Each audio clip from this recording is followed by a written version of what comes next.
de Jerusalém estão os montes, assim é o Senhor em volta do seu povo. Quem pode dar um grito de guerra aí? Glória, pastor Eni. Deixa Deus te usar como tem te usado, com força. Glória. Glória a Deus pela graça e pela misericórdia. Deus é Deus gracioso. Deus é cheio de graça e de misericórdia, de bondade. E é por causa da bondade dele que nós estamos aqui, amém? É porque ele nos trouxe aqui. É porque ele nos tem aberto porta, nos tem dado oportunidade, nos tem dado a sua graça. Se os seus ouvidos já estão abertos, os seus ouvidos já estiveram abertos desde a hora que você entrou no teu coração, já se dispôs a entender e a ouvir ao Senhor.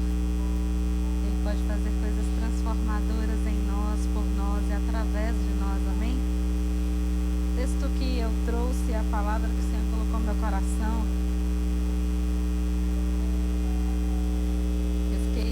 até relutei um pouco, porque nós tivemos uma campanha aqui que nós estudamos muito a respeito desse texto, que é lá de Lucas 18.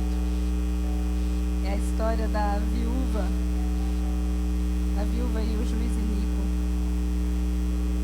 E nós tivemos aqui uma campanha, né, e falamos muito a respeito disso, mas o Senhor me inquietou desde algum tempo já, e tem falado comigo até nesses estudos que nós temos feito de Abraão, e algumas vezes eu tenho voltado nesse texto, e eu quero então compartilhar com os irmãos nessa noite. Eu creio que a palavra do Senhor, ela é tremenda, ela é viva, e às vezes você lê um texto assim milhares e milhares de vezes, de repente chega aquele dia que parece que uma luz se acende, não é? Porque o Espírito Santo é poderoso. Nós só podemos entender e compreender a palavra do Senhor através do Espírito Santo. Muitos homens têm estudado a palavra, muitos homens têm estudado a história, o contexto. Isso é importante, mas a palavra de Deus só é compreendida através da luz do Espírito Santo. Então venha comigo lá em Lucas capítulo 18 e me acompanhe na leitura até o verso 8. Eu creio que você pode ficar sentado mesmo, como você está, com reverência à palavra do Senhor. Nós já estivemos em pé aí por um período, já em guerra. Agora você descansa da batalha e abre seus ouvidos, amém? Lá no capítulo 18 de Lucas diz o seguinte, me acompanhe aí na sua Bíblia. E contou-lhes também uma parábola sobre o dever de orar sempre e nunca desfalecer. Foi o que nós fizemos aqui, né? Orar, clamar e não desfalecer. Dizendo, havia numa cidade um certo juiz que nem a Deus temia, nem respeitava o homem. Havia também naquela mesma cidade uma certa viúva que ia ter com ele, dizendo, faze-me justiça contra o meu adversário. E por algum tempo não quis atendê-la, mas depois disse consigo, ainda que não temo a Deus, nem respeito os homens, todavia, como essa viúva me molesta, hei de fazer-lhe justiça, para que enfim não volte e me importune muito. E disse o Senhor, ouvi o que diz o injusto juiz? Ouvi. Você ouviu? Você está ouvindo nesta noite? Seus ouvidos estão abertos? Então ouve. Ouvi o que diz o injusto juiz, e Deus não fará justiça aos seus escolhidos, que clamam. O que nós fizemos agora, nós clamamos. Desde o louvor, né, pastor Tiago? Nós estávamos clamando. O Senhor nos trouxe aqui para clamar. Está ouvindo o que o Espírito Santo está dizendo? Clama. Deus quer ouvir a tua voz. Deus quer ouvir a tua oração. Deus quer ouvir o teu clamor. Qual é a tua necessidade? Qual é a tua causa? Qual é o teu clamor? Clama. Então, Deus Deus não fará justiça aos seus escolhidos que clamam a Ele de dia e de noite, ainda que tardio para com eles. Digo-vos que depressa lhes fará justiça. Quando, porém, vier o Filho do Homem, porventura, achará fé na terra? Essa parábola é muito interessante, né? Quando nós lemos ela, se você ler repetidas vezes, você vai descobrindo cada vez mais coisas e elementos muito interessantes.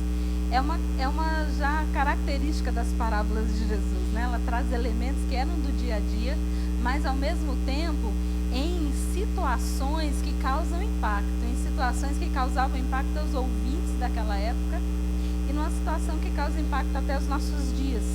Os personagens dessa parábola é o juiz, e esse juiz já se diz a respeito dele que era um homem que não temia a Deus, era um homem que não respeitava homem algum, então ele não tinha temor nem a Deus e nem respeito a nenhuma outra pessoa, nenhum outro homem. E essa palavra para respeitar, essa palavra respeitar na sua forma ativa é envergonhar. Então ele não se envergonhava, não sentia desonra diante de homem nenhum. Na cultura oriental, nós sabemos que o conceito de honra e vergonha são muito importantes. E este homem, este juiz, a Bíblia diz que ele não sentia vergonha ou desonra diante de nenhum homem, ou seja, nenhuma atitude que ele tivesse importava ao outro. Esse homem tinha interesse só dele mesmo, seus interesses eram a respeito dele mesmo sempre. E o que esta parábola diz é que provavelmente a única forma de convencer aquele homem seria através de suborno, seria através de algo que interessasse a ele, algo que fosse influência, ou que fosse algum bem, ou algo que ele tivesse interesse. E na outro lado da história está a viúva, que por si só já era um sinônimo de pobreza, né? E de desamparo. Naquela época a viúva já era alguém que só por se dizer viúva já era um sinônimo de desamparo, de pobreza, de vulnerabilidade. Essa mulher, ela não tinha nem dinheiro, nem tampouco influência. Ela não tinha condição alguma de influenciar ou de convencer aquele homem, ou seja, era uma causa perdida. Era algo que ninguém aconselharia ela a manter, era algo que pessoa alguma diria, não, vai lá, quem sabe um dia. Não, você está perdendo seu tempo. São duas forças então extremamente antagônicas nessa história. É um juiz mau e perverso, que se não se deixa convencer por homem nenhum e nem a Deus ele teme, e uma viúva que é pobre, que é desamparada, que não tem recursos para ser ouvida. Ela está numa situação em que ela não tem chance nenhuma de êxito. E eu quero te dizer que muitas vezes esse é o cenário, muitas vezes da nossa intercessão. Muitas vezes esse vai ser o cenário da nossa oração. Esse vai ser o cenário da nossa intercessão. Em que não há condição para que façamos alguma coisa.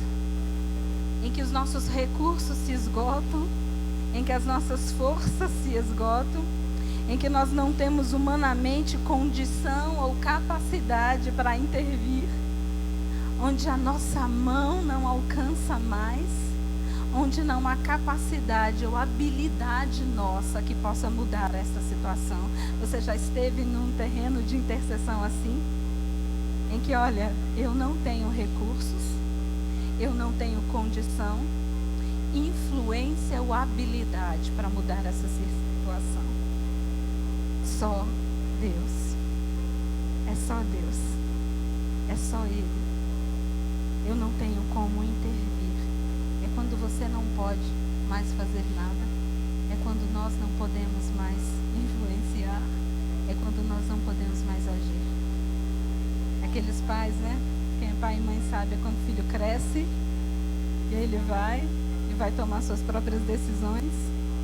E aí a gente já não tem mais como, né? A mão já não alcança mais.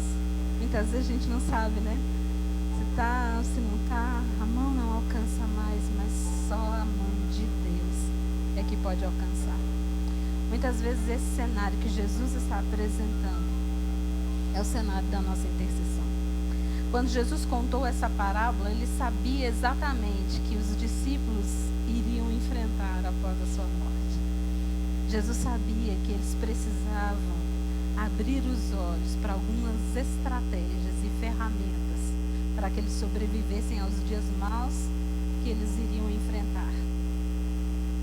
Da mesma forma, eventualmente, nós temos desafios na nossa jornada e muitas vezes na nossa família, especialmente na nossa família, nós temos enfrentamentos que estão além dos nossos recursos, enfrentamentos que estão além da nossa capacidade de influenciar ou de intervir numa situação e numa terra em que nós só podemos continuar confiando, em que nós só podemos continuar crendo.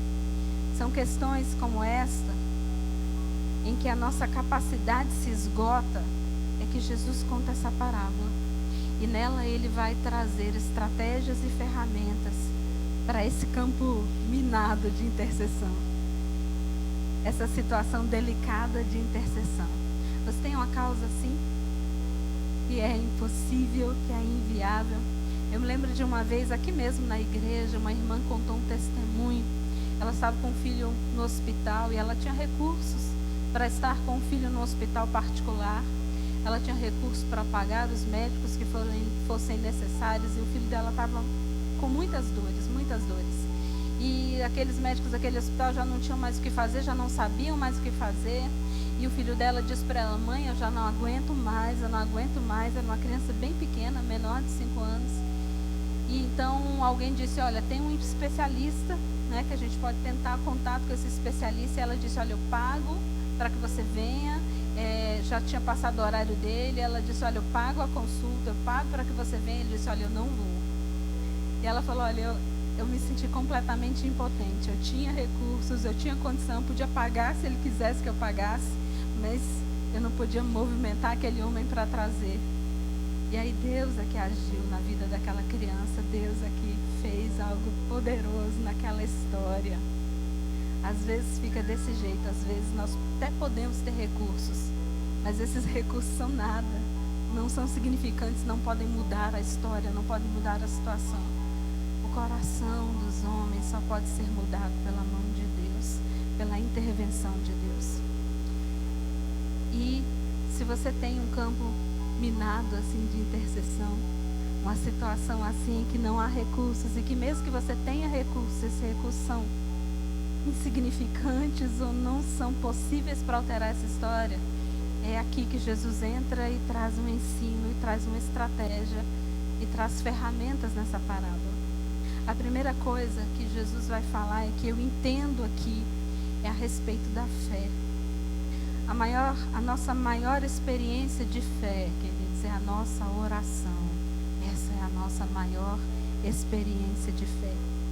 Sem uma oração dinâmica, hoje, nos nossos dias, na situação que nós estamos enfrentando, no dia a dia, financeiramente, familiarmente, né? Familiarmente, essa palavra nem existe. Na nossa família, no nosso seio familiar, nas nossas histórias familiares, só a oração é que pode mudar as circunstâncias.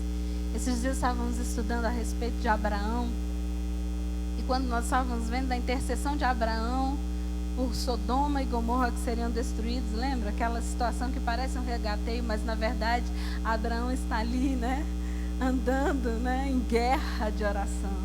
Aquilo não é um regateio, mas é uma situação de guerra de oração. Quando ele fala, se houvesse 30, e se houver 20, se houver 10, né? Há duas coisas que eu aprendi com esse texto. Primeiro é que Deus sempre vai levantar um intercessor. Se há uma situação de morte, de dor ou de guerra, se há uma situação difícil, Deus vai levantar um intercessor. Já viram aqueles testemunhos de ex-traficante, ex-alguma coisa, que ele diz, não, minha mãe orava por mim, a minha tia orava por mim. Nós não sempre ouvimos essa história, porque Deus sempre vai dar uma oportunidade. Deus vai levantar o intercessor. O pastor acabou de dizer isso agora. Às vezes alguém fala, olha, eu me lembrei de você e orei por você, porque é isso que o Senhor faz. Ele levanta intercessão. Ele levanta intercessão ao nosso favor. Então isso eu aprendo naquela situação ali de Abraão. Deus sempre vai levantar o intercessor. Mas teve algo que Deus falou comigo muito forte no meu coração. Foi que, olha, sem oração nós vamos morrer. Sabe, eu fiquei com aquilo, eu falei, é uma palavra muito dramática para dizer à igreja, né? Sem oração, nós vamos morrer. É isso que o Espírito Santo tem me dito, queridos, esses dias. Como o Espírito Santo tem falado isso ao meu coração e como nós temos estado tão apáticos com relação à nossa vida de oração. Nós precisamos despertar para a oração. Sem oração, nós vamos morrer. O pastor Edilson ontem esteve lá em Ceilândia e ele falou conosco a respeito de Noé, do dilúvio, a respeito de datas. Foi uma palavra muito interessante, muito ensino. E quando ele falava a respeito da família de Noé, que foi salva, que morreria se aquele homem Noé não tivesse um relacionamento com Deus. Se Noé não tivesse um relacionamento com Deus, toda a sua família teria morrido. Deus pôde dar uma estratégia de livramento para Noé, porque Noé tinha um relacionamento com Deus. Deus pode nos dar uma estratégia de livramento para nossa família, para nossa situação. Ele quer nos dar, mas é necessário ouvir a voz de Deus. É necessário relacionamento com Ele. A oração não é só uma lista de supermercado que eu digo, Senhor, eu preciso disso, disso, disso, disso, disso. Oração é relacionamento, é falar, é abrir o coração e permitir que Deus fale. Esses dias eu estava no cinema assistindo aquele Superação Milagre de Fé. Se os irmãos assistirem, vale a pena, tremendo filme. E passou uma propaganda de um filme seguinte que vai começar agora no mês de junho, de uma criança que tem uma resposta de milagre de oração, parece, pelo que fala o filme. E aí alguém pergunta para ele assim, como é que Deus te ouve, né? Porque ele ora e Deus atende, como é que Deus te ouve? Aí ele disse, olha, não é Deus que me ouve, sou eu que ouço Deus. Entende? Eu pensei nessa palavra e isso ficou remoendo no meu coração. Esse é o segredo, é ouvir a Deus. Às vezes nós estamos tão inquietos, tão mimados, tão birrentos. É o que eu quero, é o que eu preciso. E nós não ouvimos a Deus. Quando nós nos relacionamos com Deus através da nossa vida de oração, nós não só falamos, nós ouvimos a Deus. Ouvimos aquilo que Ele quer de nós, que Ele quer do nosso ministério, que Ele quer para a nossa família, que Ele quer para a nossa vida. Nós vamos morrer, queridos, nós vamos ver a nossa família morrer, ver os nossos sonhos não se realizarem, porque nós não oramos, porque nós não ouvimos a Deus, porque nós não nos relacionamos numa vida ativa de oração com Deus. E é necessário fé. É necessário crer que Ele é Deus que pode mudar as circunstâncias. É necessário crer que Ele é Deus que é galardoador daqueles que o buscam. É necessário fé para falar, para abrir o meu coração e para ouvir aquilo que Deus quer. Então, primeira estratégia é fé, é orar. Ore mais. Se você sair daqui querendo orar, pronto, já eu posso encerrar aqui, fechar minha Bíblia e a gente pode terminar o culto. Precisamos orar mais, precisamos orar mais. Hoje tem muitas coisas competindo com a nossa vida de oração. Muitas coisas. E eu falo por mim mesmo, quantas coisas competem com a minha vida de oração. Mas para tudo, desliga tudo, vai para o teu quarto e ora. se apresenta a Deus. A segunda coisa é resistência, né? Muito óbvio isso nessa parábola. Permanecer, permanecer, insistir. E isso é um problema que nós temos. Resistir e permanecer é um problema. É um problema que nós temos. Nós somos imaturos para enfrentar frustrações. Nós somos frágeis para enfrentar oposição, para enfrentar o não, para enfrentar a porta fechada. Nós somos imaturos. E a gente já esmorece, se entristece, recua, trava, paralisa. Nós somos imaturos para enfrentar as frustrações. Aquela mulher sabia ouvir o não, a porta fechada, a frustração de ter ido e não ter conseguido ainda. Só que nós ainda não chegamos, muitas vezes, e eu falo por mim, nesse nível de maturidade para compreender a frustração. Sabe por que a criança dá birra? Porque ela ainda não tem maturidade para lidar com a frustração de não ter recebido aquilo que ela queria receber e na hora que ela queria receber. Às vezes nós somos assim também na nossa vida espiritual, como crianças birrentas, mimadas, porque somos imaturos para enfrentar, para saber lidar com a frustração. E precisamos ouvir o não, precisamos entender, ver, compreender que às vezes não é chegado o momento. Eu fico pensando na situação de Ana. Pensa se Ana tivesse se paralisado e não descido para a casa de Deus e não descido para o templo, se ela tivesse sido paralisada pela resistência e oposição de Penina. Ela enfrentava a resistência e oposição constante dentro da sua própria casa. E ela podia ter ficado paralisada, não vou mais, não desço mais, porque era a primeira vez que Ana descia ao templo, quando ela ouve aquela promessa, quando ela ouve a palavra que Deus daria um filho. Era a primeira vez? Não era. Ela já estava indo ano após ano, mas nada ainda tinha acontecido. E se Ana tivesse ficado paralisada por causa da oposição e da resistência que ela tinha constantemente dentro da sua casa? Nós não sabemos enfrentar a oposição do tempo. Sabe quando foi que Ana foi ouvida? Quando o tempo de Samuel se manifestar chegou. Ana foi ouvida quando o tempo de Samuel se manifestar chegou. Você entende isso? É o ouvir a Deus. Deus queria abençoar Ana? Queria. Mas Deus tinha um plano. Deus tinha um propósito. Deus tinha um propósito através da vida de Samuel. Era Samuel quem ia ser o último juiz. Era Samuel quem ia ungir a Saul, quem ia ungir a Davi. Era Samuel. E havia o tempo de Samuel ainda não tinha chegado. Então Ana precisava esperar o tempo certo do plano e propósito de Deus se manifestar. Isso é ouvir a Deus. Porque não aconteceu ainda? Porque tudo tem propósito. Aqueles que têm aliança com Deus vivem de acordo com o seu propósito. Ouvir a Deus. Você já ouviu a Deus a respeito da sua causa? Você já ouviu a Deus a respeito da sua família? Você já ouviu a Deus a respeito dessa circunstância que você tem vivido, que a porta ainda não se abriu e que o tempo de escassez ainda não terminou? Talvez ainda o propósito de Deus não tenha chegado. Todas as coisas estão conectadas. Nós estamos conectados uns aos outros e Deus age na aliança.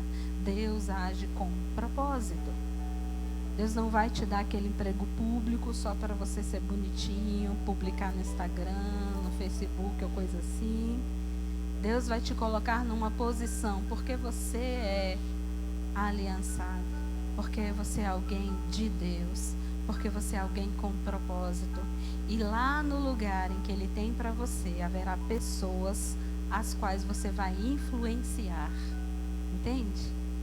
Então Deus vai te colocar na hora certa, no lugar certo, como a porta de Deus, como alguém influenciador, porque Deus age com propósito. Então precisamos aprender a lidar com a frustração da espera. Vai ter um momento em que chegou. Quantas vezes aquela mulher foi aquele juiz repetidamente? Houve um dia que a porta se abriu. Houve um dia que a resposta chegou. Quando? Quando será? Eu não sei ainda. Pode ser hoje. Pode ser amanhã. Pode ser semana que vem, dentro do plano e propósito de Deus. Resista. Mantenha a sua fé.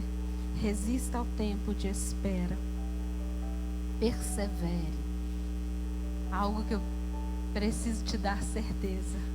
Ninguém morre no deserto. Você não vai morrer no deserto. Você não vai morrer no deserto.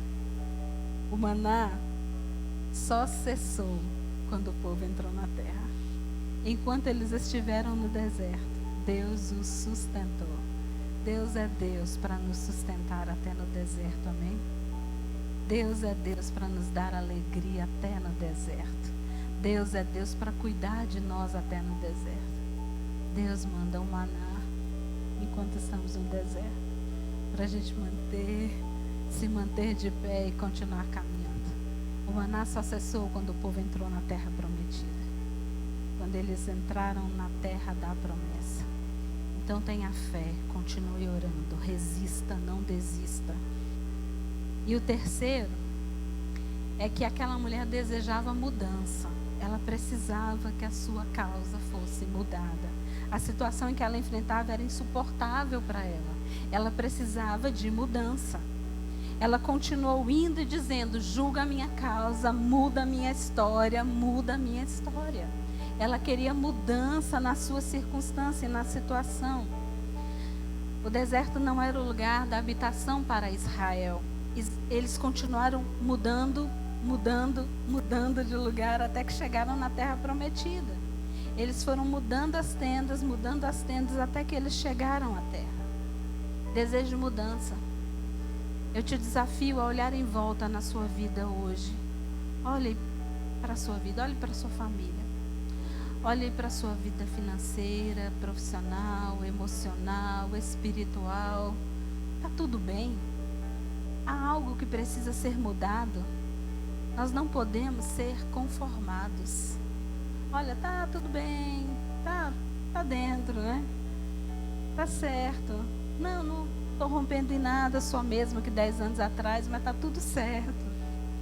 Conformados. Precisamos de mudança.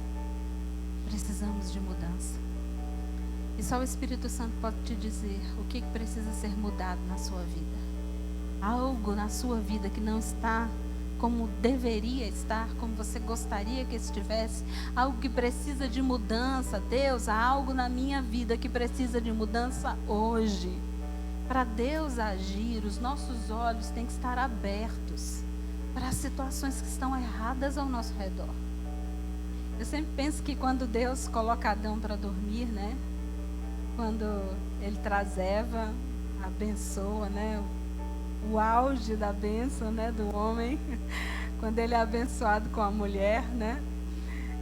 Quando Deus coloca ele lá para dar nomes, né, macho e fêmea, é para Adão perceber que ele precisava de alguma coisa. Ele não tinha notado ainda, né, que era tudo em casal, tudo em pares, ele ainda estava sozinho. Os homens são às vezes lentos, não, brincadeira. Então era necessário que Adão percebesse a sua necessidade. Às vezes, queridos, nós precisamos despertar.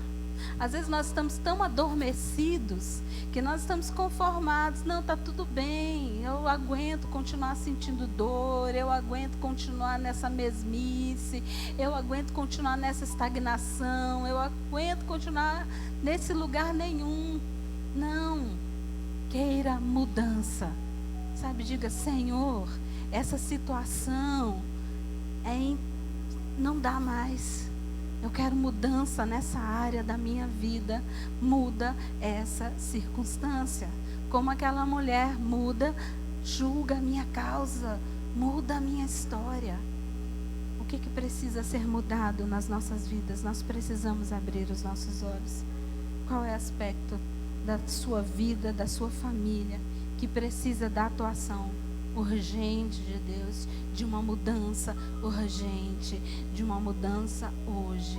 Nós não podemos mais continuar sendo os mesmos, a nossa família não pode continuar mais sendo a mesma, o nosso ministério não pode continuar mais sendo o mesmo, nós precisamos de mais.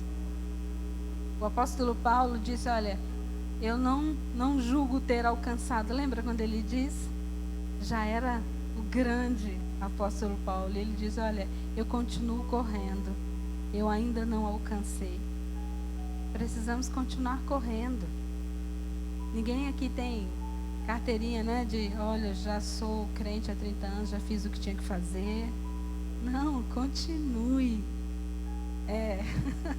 Continue, precisamos sempre de mudança, sempre de algo a mais nas nossas vidas. Então, querido, desenvolva a sua fé, ore. Sem oração não